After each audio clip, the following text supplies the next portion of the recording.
Attention, your paradigm is about to shift at the intersection of fact and reason. You're entering Kingston Country. I'm Dan Kingston, and you're listening to the Dan Kingston Podcast. Joining the podcast today is Frank from the popular Let's Be Frank YouTube channel. Over 8 million views, tens and tens of thousands of subscribers. I think like 36,000 subscribers on YouTube. He has political live streams on YouTube. You can catch that Tuesday, Thursday, and Saturday at 10 p.m. And a new prayer meetings, which are so impactful and something I really want to talk about today. Because it's really important. Those prayer meetings are 9:30 a.m. Eastern Standard Time and daily, and also Sunday and Friday in the evening if you want to catch that at 10 p.m. So I'll repeat this, and also I'll put it in the description of the podcast, so don't worry, you don't all have to memorize it if you're listening out there. But welcome back to the podcast. Frank, thanks for coming back. No, absolutely, man. Thank you for having me on Kingston Country. I absolutely I appreciate the hand of friendship that you have given me.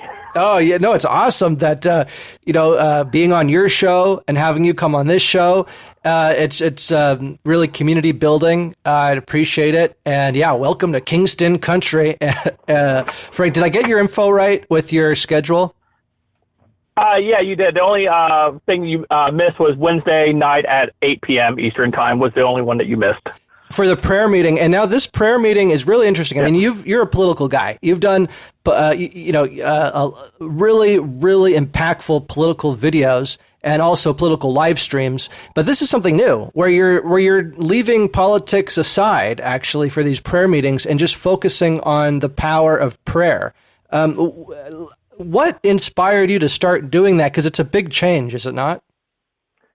Yeah, and it is a very big change. And just a little bit of a backstory on that is, I've been doing YouTube now I'm in my third year. And, it's always been political content on my channel. And, people kind of maybe thought, my religious background and stuff, because I would sometimes talk about it, but not very deep terms, but I acknowledged it.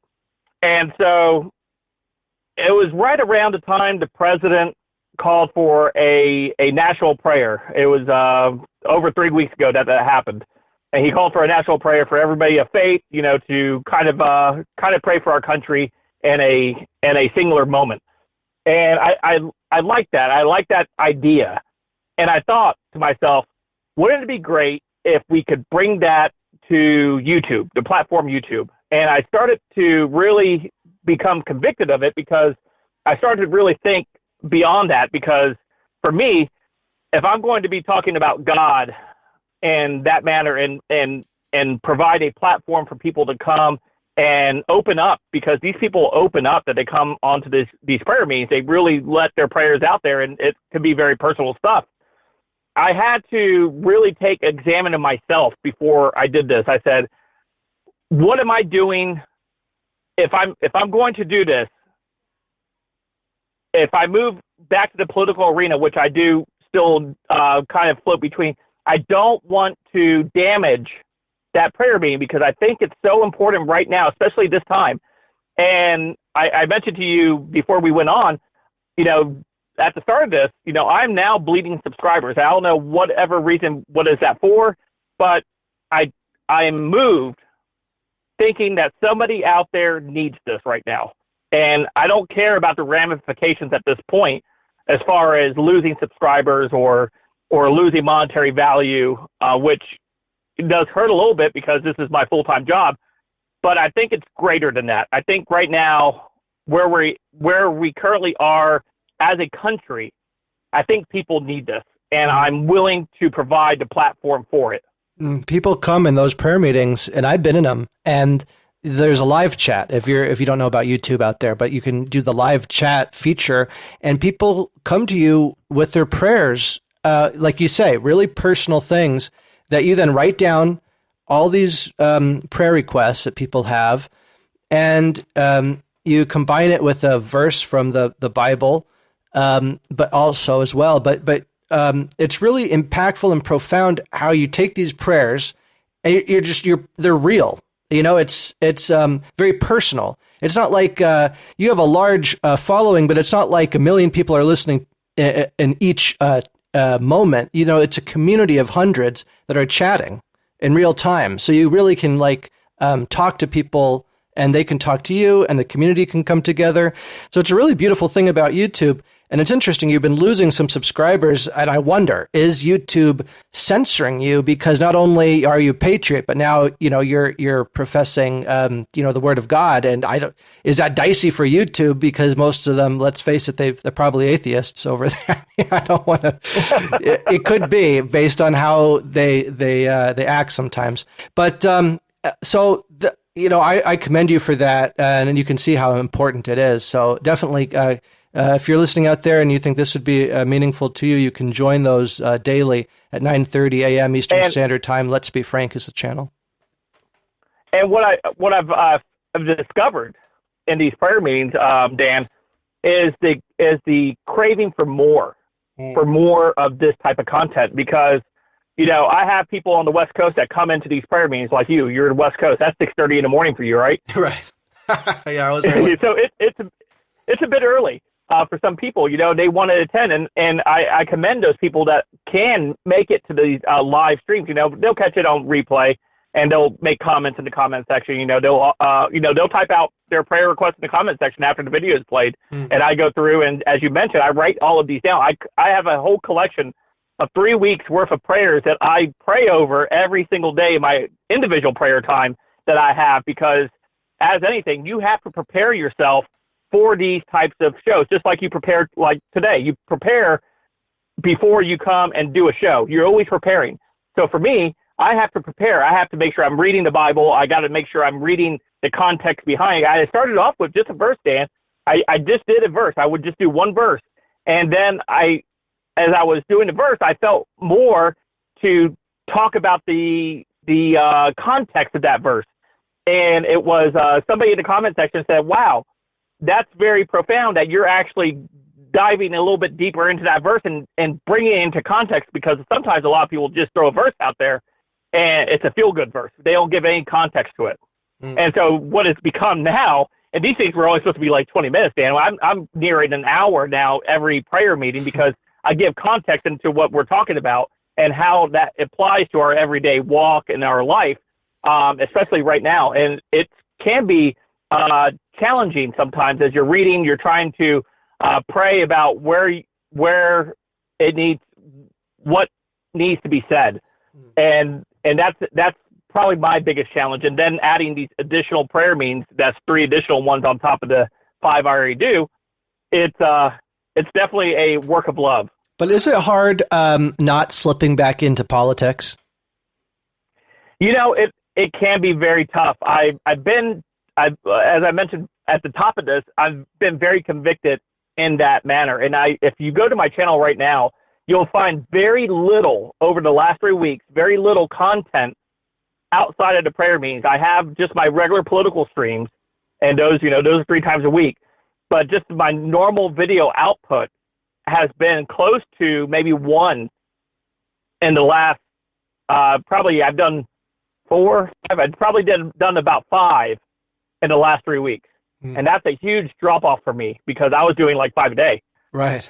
And so I felt convicted the way I cover things. So I'm trying to balance that. And that's the challenge for me right now. So I don't feel comfortable, I guess, at the moment, putting out video content that I feel like it's going to be a detriment to what I'm trying to promote as far as prayer meetings.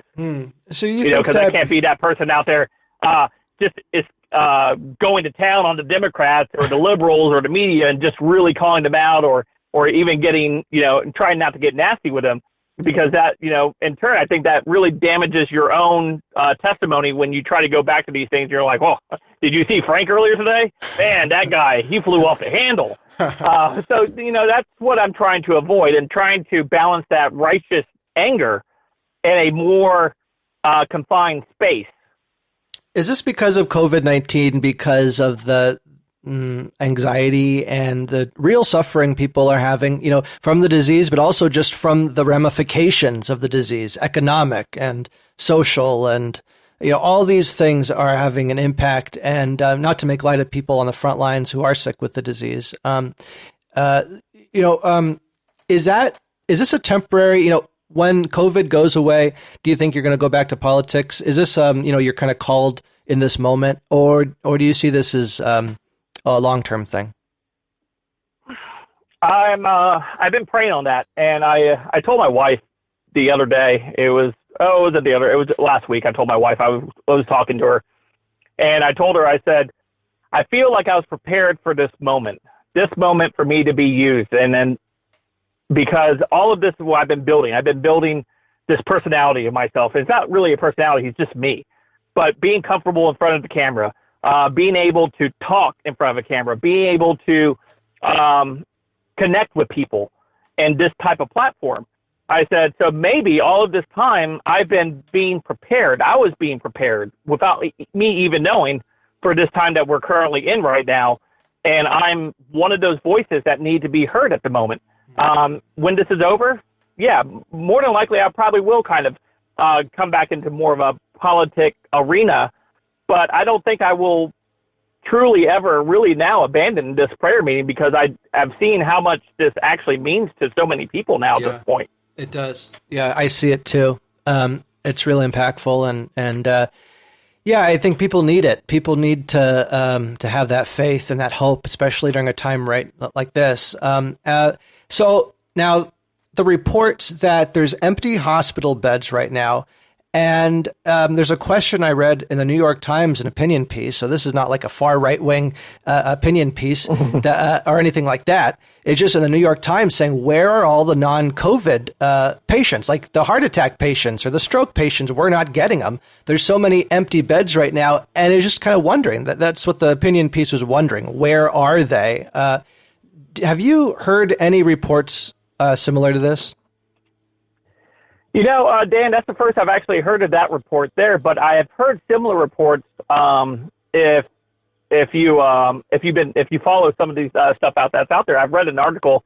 I'm trying to remember if it was, I want to say it was Breitbart. So it was on the right wing side, but it basically stated that doctors are being told by hospital administration that any death that may be linked to COVID, they have to mark as COVID. So maybe the guy died of a heart attack, but he has some respiratory issues. So we're going to mark it COVID. So I think this kind of ties back into funding. This is an opportunity to get federal funding. So how do you get federal funding? You have to make your case look much worse than what it is. So you start reporting things that are not COVID related under COVID. And so you can get that federal money. I saw a meme the other day that said, it was pretty funny because it really talked to this issue, was, this guy got hit by a car, he died of COVID. That is maybe that's why we're not seeing all these beds being utilized. And I'm not saying there's some nefarious motive behind it. We're not going to care for these people that have heart issues or whatever, because right now nobody's allowed in these hospitals, right? Family members aren't allowed in these hospitals at the moment, correct? Right. Yeah. So isolation.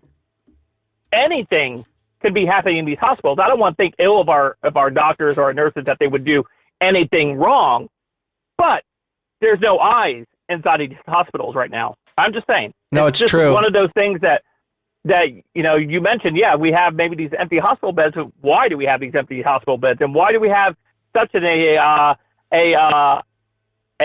spike in deaths in COVID? Right.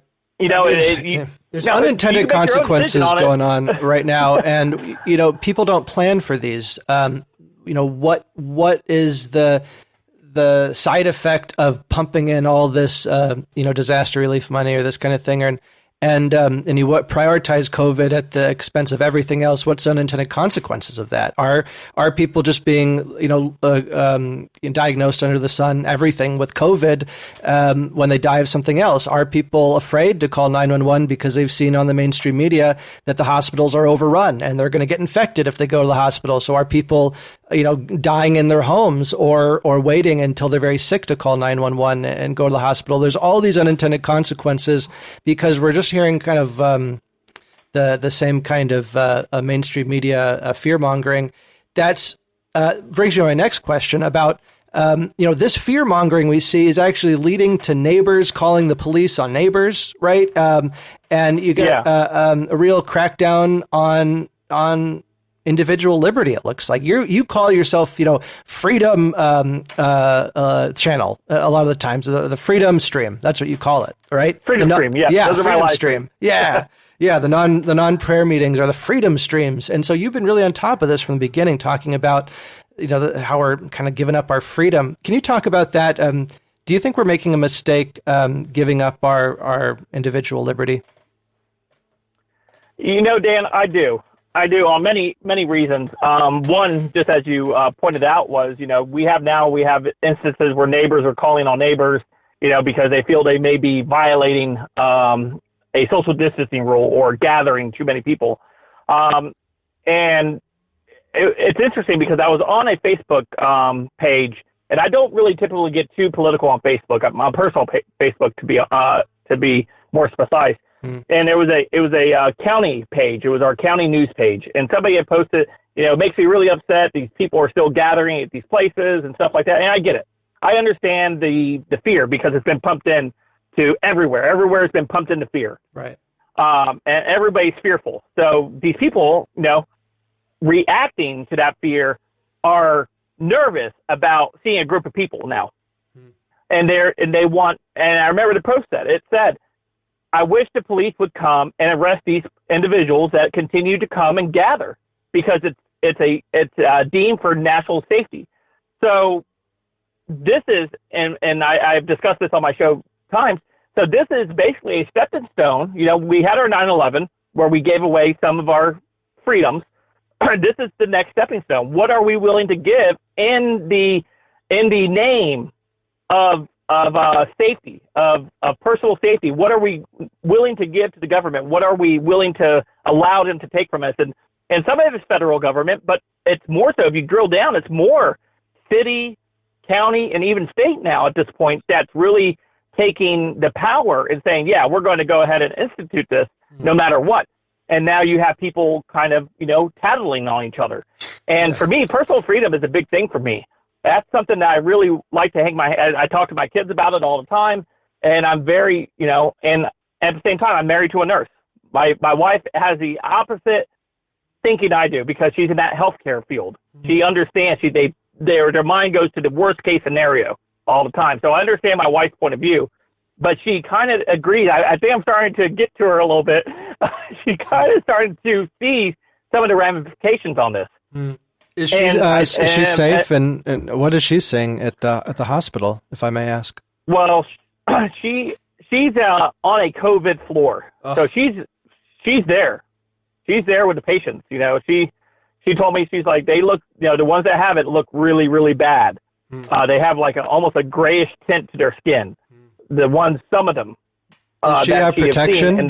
She has the PPE stuff? Yeah, when the hospital she goes into, as soon as she goes in, they fully, depending on where you're at on the floors, they fully give you new. They have to change their entire uniform. Whenever they're coming in, they have to take that off and they put a new uniform on, and they put in with personal protection stuff and everything like that, and they go to work and they have different level masks for different situations on the floor, but they have to wear a mask regardless the entire time they're out there inside the building.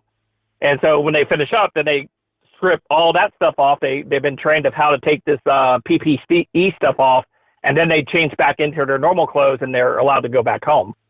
Has her experience, what she's telling you about what she's seeing, has that impacted, I know that you've kind of impacted her view on individual liberty, but has her what she's seen impacted your view in terms of how serious this disease is?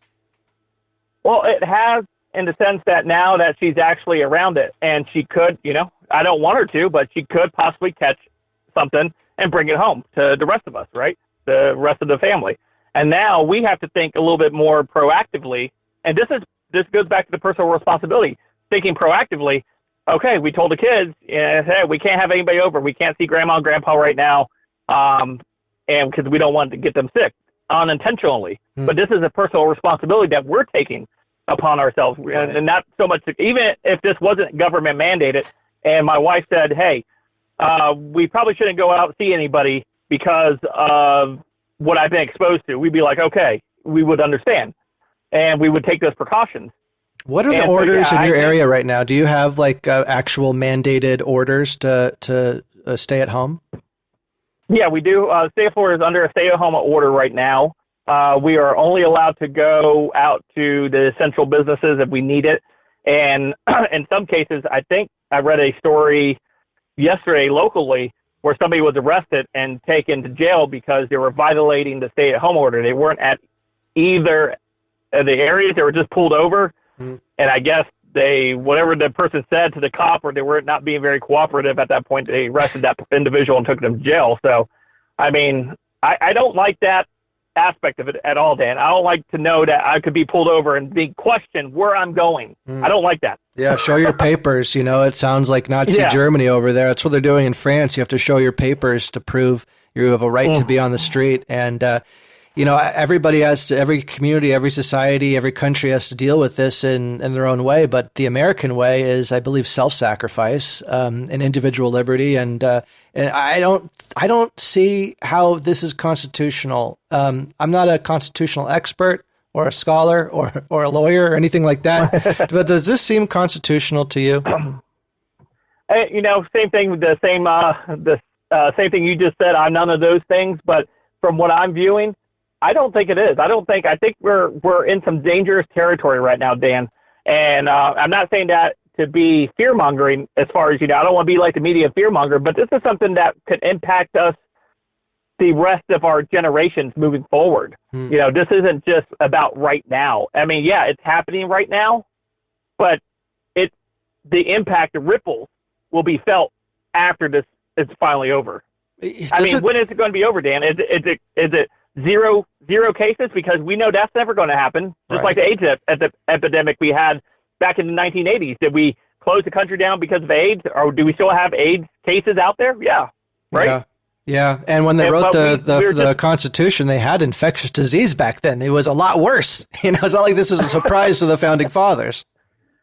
Correct. Yeah. So in my view and my understanding, and I've mentioned this plenty of times on my own show, freedom is messy. And yeah, you know, if you want freedom, you know, there are sacrifices, unfortunately, you know, and not to make light of anybody passing away because of a virus, but did we shut down the roads because one person died on the roads of a car accident? No, the roads continue to stay open. Right. You know, and that's the logic. I know that's a apples and oranges, but that's basically what we're doing. You know, we're trying to prevent death. Death's going to happen. Death's coming. Right. Whether we can't legislate against death.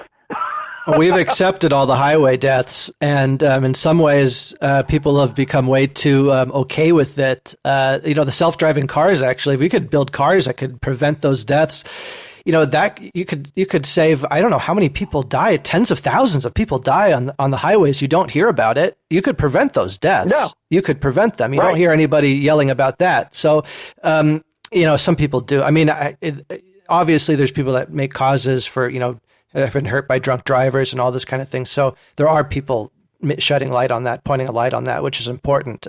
It's a good. It is a good comparison, actually, I think. Have this surprised you that this has been a big surprise for me, that the Democrats, after accusing Trump of, you know, being a tyrant and a dictator, and is he ever going to step down? And, you know, all these horrible things they say about Trump, and now they want him to declare martial law. Now they want him to take all the power, you know, that he could possibly have. And it seems so weird. Like, for so long, they were worried about him taking too much power. Now they literally want him to declare martial law and do the national lockdown. That would give him all the power in the world. Is that hypocritical?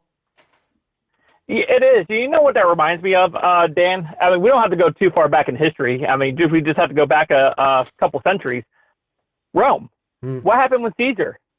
You know, remember Caesar? He didn't want to be Caesar, but everybody thrusted that power upon him. He, you know, become the Caesar, become our all ruler. We need somebody to protect all of us. I feel like maybe, not calling President Trump Caesar, I'm not calling him a dictator or anything like that, but how much can somebody be tempted with power before they finally say, yeah, how about I take on this power? Right. You know, and I pray for our president every single day. Every single day on the prayer stream, I pray for our president. I pray that he seeks guidance and seeks strong counsel and strength and stuff like that, because if this country falls, there's no hope anywhere else in the world. You know, you can't really turn and say, what can we do, what we do here in this country anywhere else? We can't. Can't turn to China. I urge, exactly. Yeah, I urge your listeners, you know, to pray for this president, whether you like him or not. You know, and if you believe the Bible, you know, it tells us in there that we must pray for our leaders, you know, our governing bodies, you know, because they are being tempted every single day with power. Every single day, this man is being tempted with power. And, you know, Dan, I don't know about you, but if somebody's going to tempt me with power, I don't know how long I could resist the temptation of power. It's true. We're human. You know what I mean? Yeah. We are very human. Yeah. They were upset because he wasn't declaring, you know, enforcing, like, I think the state of Wyoming for not instituting a stay-at-home order. What's the population of Wyoming, Dan? Like 500,000? It's ridiculous. It's not it's not sensible.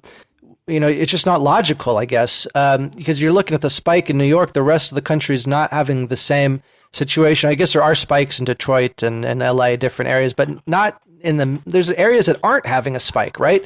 I guess, okay, last question for you, Frank. I really appreciate all your time on today's show. And your insight and wisdom. The last question, I guess, is related to the lockdown. I mean, do you think that, are you concerned that Trump is going to be pressured into that martial law, into that lockdown? Are you concerned by that? It sounds like you are. What do you think the chances are that we're going to enter some kind of national lockdown before this is all done? You know, I am nervous about it a little bit. I will concede to that. It's in a minority. I'm not over concerned with it. But the one thing that did kind of give me hope about President Trump was in a recent press conference he had. And again, the reporters there pressuring him to declare a martial law or to a national stay-at-home order, as they call it. That's code for martial law, by the way. Exactly. Yeah, exactly. You know, it's all about language. It's all about language. And it was about Wyoming and some other states. And you know what he told them? He said, we have this thing in this country called the Constitution that separates states and the federal government. And he said, I love that document. I love that document, the Constitution. You know, and I respect that document. I highly urge you to go back and read the separation of powers, as he told the reporters. And in that moment, I said, and I chuckled to myself. I said, wow. I said, the cojones on this guy, you know, basically calling these people out, not knowing, you know, our country's founding, our documents or anything, and wanting him to continue to pressure this guy into calling a national thing. And he falls back to the Constitution. He falls back to the Constitution and say, I cannot do that because the Constitution says I cannot do that. It's the state's right to institute these types of things. And I was like, that's brilliant. That is. So in that moment, Dan, it gave me hope that, you know, I do believe he is getting the correct counsel right now that's around him. And, you know, as far as long term, I don't think we're going to see a national lockdown, or I don't see this, you know, I don't want to put a date on it, but I don't see this lasting past our summer, you know. And many people said 2 weeks, 4 weeks, a month, or 2 months. And, you know, it's looking more like, if you looked at China's numbers, I know China's numbers aren't accurate, 100% accurate, but if you look at the way that things happened from the first case to where they're not really reporting very much now, again, those numbers could be disputed, but it's about a 4-month period. So if we apply that same type of model to what we're currently seeing, when did we first really start looking at the national lockdown or states locking down and stuff? That was back in March? Yeah. So we look April, May, June, July. We're looking at maybe possibly July of this finally maybe concluding, if we're going based off of that type of graph. Yeah, I think you're right. And thank God that Trump's in charge and not Hillary Clinton or any other Democrat, we already would have hundreds of thousands of deaths. We'd have the borders would still be open, and they would use this as an excuse to keep the country shut down for years, most likely. Thank you, Frank, for your wisdom today, joining the podcast. Before I go real quick, I just want to make one last point, is that, I encourage your listeners and anybody that listens to this podcast, look at being self-sufficient. Look at internally, look to your neighbors. This is an excellent opportunity to reconnect with our communities, our local communities, and a very, very special opportunity that we're getting right now that we can look to become self-reliant again. You don't have to have a whole lot of land or anything like that, but, grow a freedom garden. Those were popular Victory Gardens. That was very popular back in World War II. If you guys remember, especially over in Great Britain, the government encouraged their citizens to grow their own gardens to help relieve the food supply. But isn't a great feeling to know that you could be self-sufficient on your own little property and be able to grow some of the stuff that you might need? You're not going to be able to grow all of it. You won't be able to raise cattle and stuff like that in every situation, but to be able to supplement some stuff is a great opportunity to kind of go back to our roots, our grandparents' roots, the ones that survived the Great Depression, that knows the hardships, and we can really pass this on to our kids. This is an opportunity for us to pass this on to the next generation, so we don't lose the self-sufficient means that what we became as Americans, because we were self-reliant. So I encourage your viewers to do that. Your listeners. And, I'm going to start a series on my channel. I'm actually going to start a garden from scratch and document it and allow my community to follow my, my gardening thing. That's a great idea. I live on about 5 acres, so cool. I got a little bit of space to really kind of experiment with. Hey, that would be a really great, helpful thing. I think it's so true. We got to be more self-reliant as individuals. And also, I think the country's realizing we got to be more self-reliant. We can't depend on China anymore for everything. So yeah, starts with us, the individuals, the community, and the country. And I think maybe there's a silver lining that can come from it, this crisis. That would certainly be it. Again, thank you for your time today on the podcast. You can check out Frank on his YouTube channel, Let's Be Frank. It's really popular, over 8 million views, and so check it out. It's good stuff. But the political live streams are Tuesday, Thursday, and Saturday at 10 p.m., and the prayer meetings are daily at 9:30 a.m. In Eastern Standard Time. And there's more. There's Sunday and Friday prayer meetings, Wednesday prayer meetings. Just go to his channel and check it all out. Shouldn't they just go to your channel and they'll see everything, right, Frank? Yeah, they go to my channel to see everything. Now, okay. I have a whole list of the times and everything like that. And they'll see me there too, because sometimes I'm on the show. So definitely check out Frank. It's really fun, and you might see me as well. So thanks again, Frank. Come back anytime. I appreciate it, man. Thank you for the opportunity. Kingston Country. You've been listening to the Dan Kingston Podcast.